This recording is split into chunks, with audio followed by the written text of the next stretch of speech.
I try not to beef with leftists too much because there's just not enough of them. Yeah. Like they're so small in numbers, but this do be my beef with leftists a little bit because the one thing that you hear leftists complain about the two-party system, and they we need more options, and leftists are also in favor of ranked choice voting. All of those things I agree with, but the one thing that those systems like ranked choice voting and a multi-party system require is actually the thing that leftists are the worst at, which is coalition building.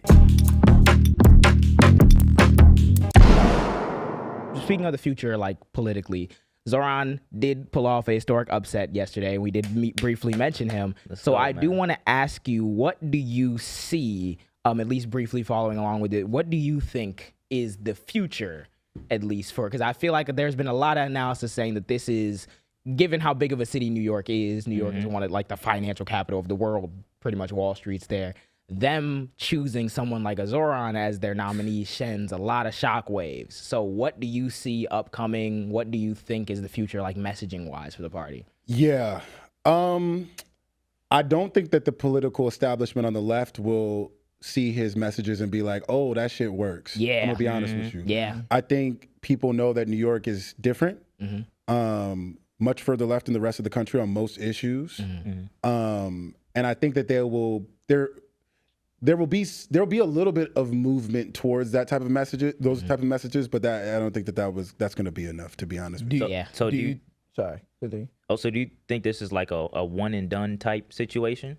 No, I think will you see like more democratic socialists appear?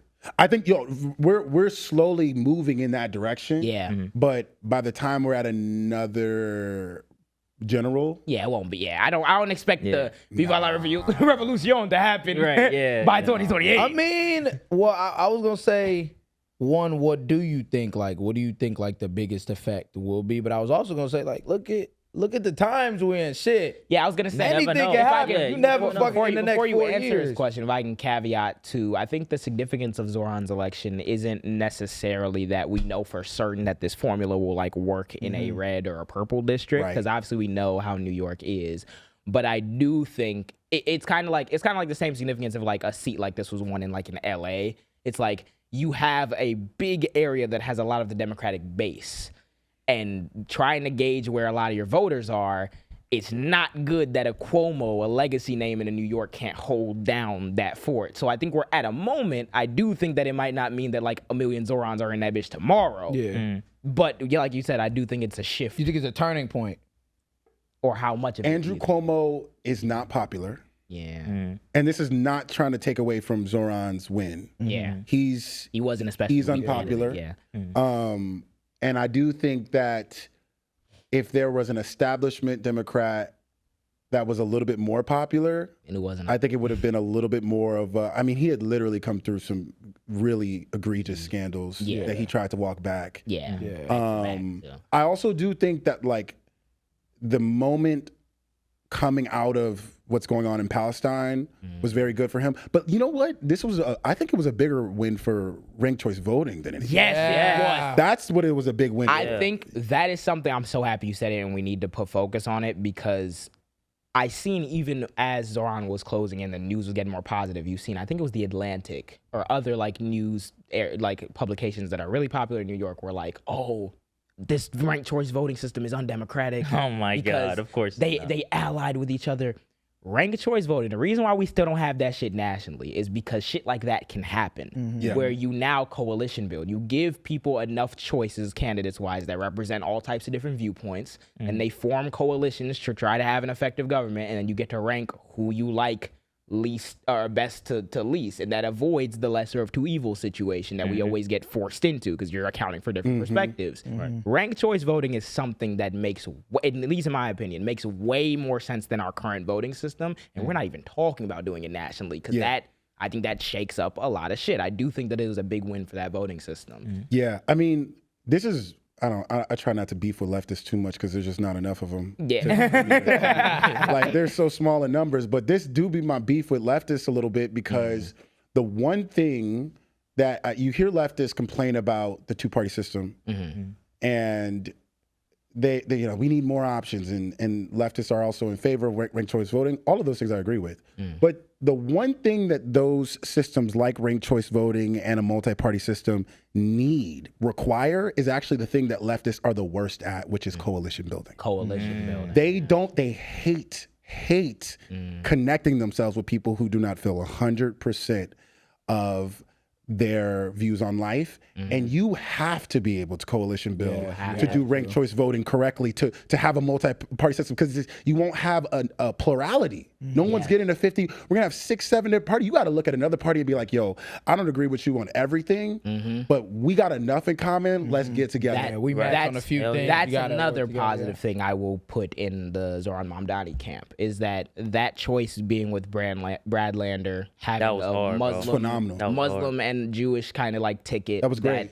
I hope they work together in I hope that they both play big parts in the administration and everything. And I think that right there is very important, because there are a lot of people like who are like online left, especially because I don't think that a lot of that shit is super real when you get down to it. Especially I know like in Chicago has a very heavy like black and political like organizing culture when it comes to how things are ran here. It's machine politics, and you got to coalition build across all types of shit. But a lot of people who will be terminally online are very like opposed. Like when you hear some shit that disagrees with you or that makes you feel weird, you know immediately. It's very easy to be like, nah, fuck no. Yeah. But the fact that two people like that can disagree on some issues, especially one like Israel-Palestine, and still be like, yo, we got to put this and work for the movement. I hope leftists are taking notes. I hope, that organization is very key. Speaks on it's kind of the LA shit we were literally just talking about. Yes. With black and brown communities. Trying to needlessly divide. Yeah, we have so many people that like we were talking about in our like comment sections about like the black and brown unity when it comes to like the shit that's happening in LA with the ICE raids, but not even just in LA, obviously everywhere.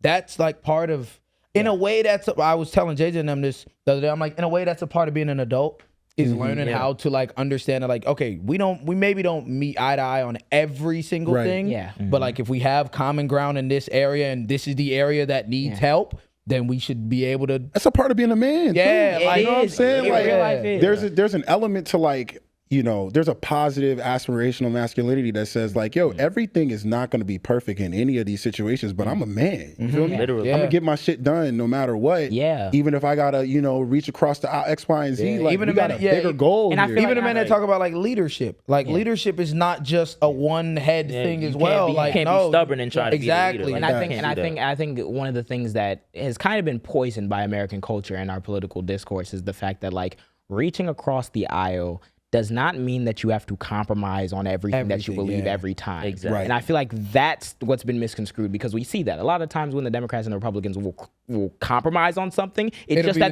means the Republicans are going to lose their fucking mind if they don't get everything they want right now, and the Democrats are like, all right, cool. And then we compromise on something that is not really like, you give up more. And through that we keep getting further and further, but it doesn't have to be that way. It also doesn't mean that you don't have to work with anybody, right? But you just have to make sure that you know a concrete way to do it, and you know that you can find that common ground without compromising on the shit that you genuinely care about. Yeah. Thank you for watching this long. If you haven't already, subscribe. What is you doing? What is you doing? What are you doing? You think we just sitting here doing it for nothing? You think you're gonna sit here and not need shit? to Like eat? I know you're not subscribed. Click it. Cool.